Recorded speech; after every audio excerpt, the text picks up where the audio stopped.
What's up, pilots? It's Infamous. Today we've got a settings guide video for you guys. We're going to hop into the settings that I have here. Now, it is important to understand that I am a PC player, so those of you who are on mobile or that have a different device, maybe you're using a controller, these settings may not be settings that you're going to prefer. So keep that in mind. But the idea behind the settings and why I use them may be helpful to you nonetheless. So without further ado, let's just hop right into it. I do intend this to be rather quick. I have my flight cursor sensitivity down. They had it up at, like, I think it was 110, 120, something like that on the percent. I dropped it to 100. I like my DPI where it is, so I have it where it's at. You can see that I am mouse and keyboard. I am not using a controller or a joystick. I do have Canon aim assist turned on. I like it. Some people do not. It does on occasion screw you up with what target you are trying to aim at. A lot of people have it turned off. This is personal preference. I like it turned on. I feel like sometimes it does help bring your plane's nose around just a little bit extra sometimes, but that might just be in my head, honestly. But I do feel like it does sometimes. Everything else here, personal preference, the restrict look and shoot targeting to free look camera. On this, no, because when I'm turning, oftentimes I am turning because I keep bank, and we'll look at this later in my bindings. I do have bank bound to my mouse still.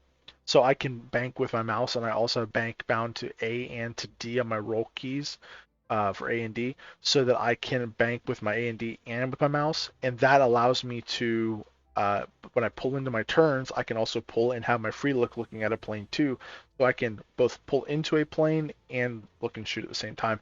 I do not like to restrict that, so I keep it off.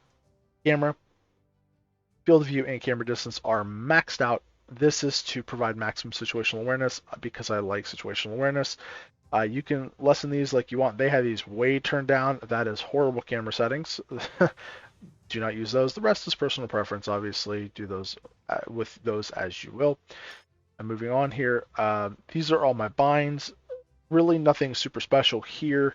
I did change my fire active weapon from my right mouse button to spacebar and deploy flares to a forward mouse button on my mouse that I have, and that is, I have a Logitech gaming mouse, so I put it on that because it's just right there where my thumb naturally sits, and it makes sense. Everything else is standard, or at least is standard when the way I got it. Q for select next weapon, special ability for E. I do not use yaw at this time, which would be the rudder. I do not use that because my Q and my E keys, which would be my yaw keys, are being taken up by other binds. And honestly, I've tried it. I've unbound Q and E and just tried to use yaw, and I've not found it to be overly useful.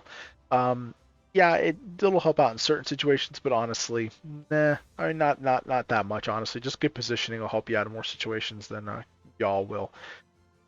Pitch.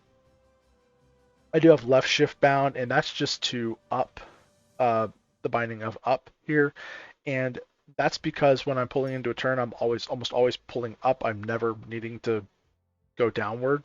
So shift just helps to lock you in on the angle that you pulled that you're pulling into. So whichever way I pull my mouse, I can press shift and just lock my plane into that angle, and it'll pull the maximum amount of turn that I can at that time with the speed that I have by pressing shift. So I like that. It does help.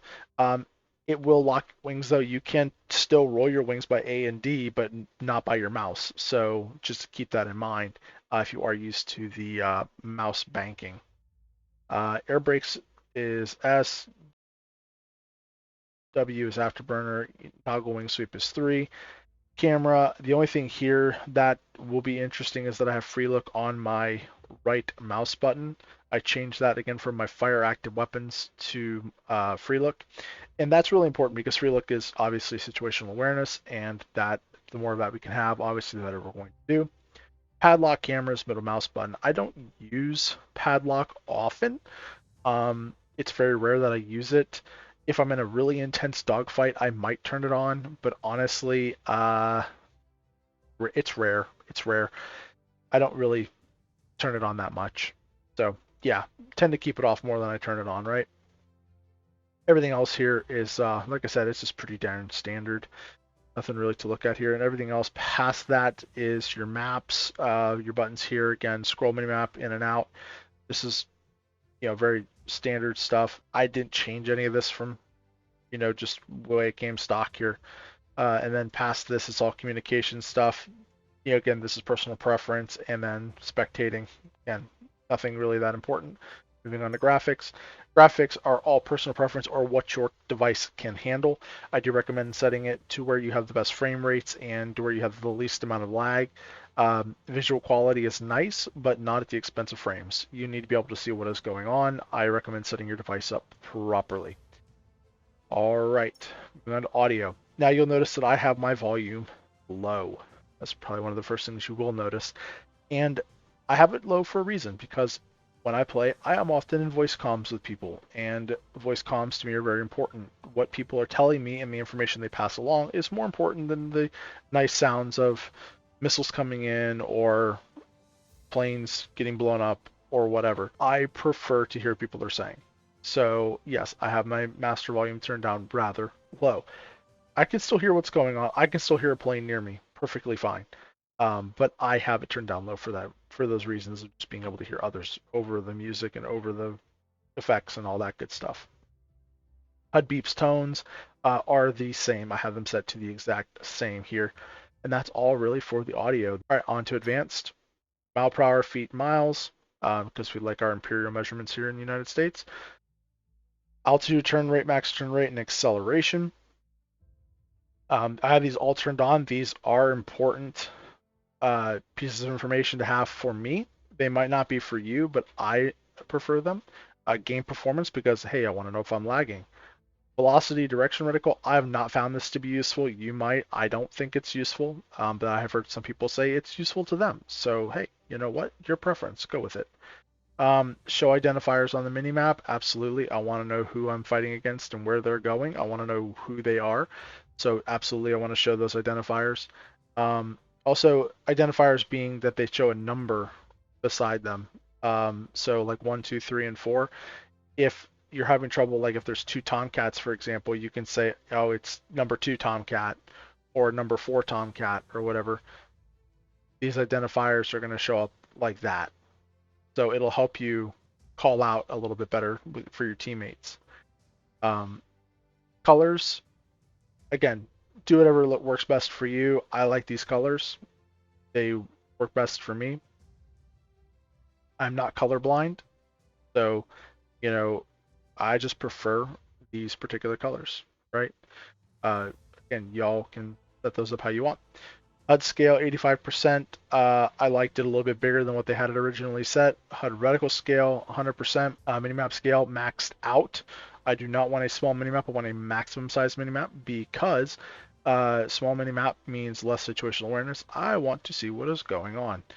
So once again, you'll see situational awareness is very, very important to me. And it is. Should be to you too.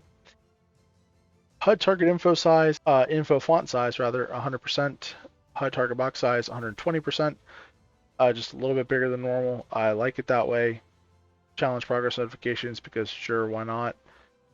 Show input feedback arrows because yes, I want to know where missiles are coming from. That is again situational awareness, very important.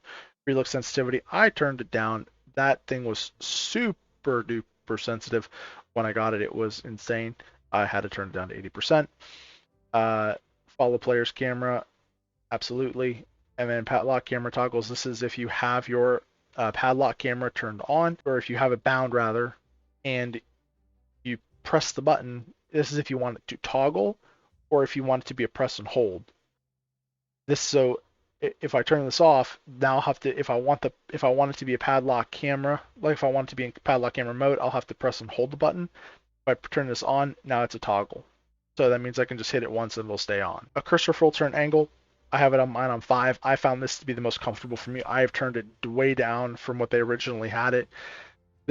So cursor full turn angle, for those of you who don't know what this means, this is the amount of degrees that your cursor has to travel in lateral movement to make a full 360 degree on your screen. I like 5. I think they had it up at what? 8. So yeah, 5 for me is the key. I like it here. I do not like it any larger than this. This is kind of my preferred. And guys, these have been my settings. I hope you guys have enjoyed. If you have any comments, suggestions down below, or if you have your preferred settings, please put them in the comment section below. We'd love to hear about them. everybody would be interested in what those are. And until next time, pilots, clear skies.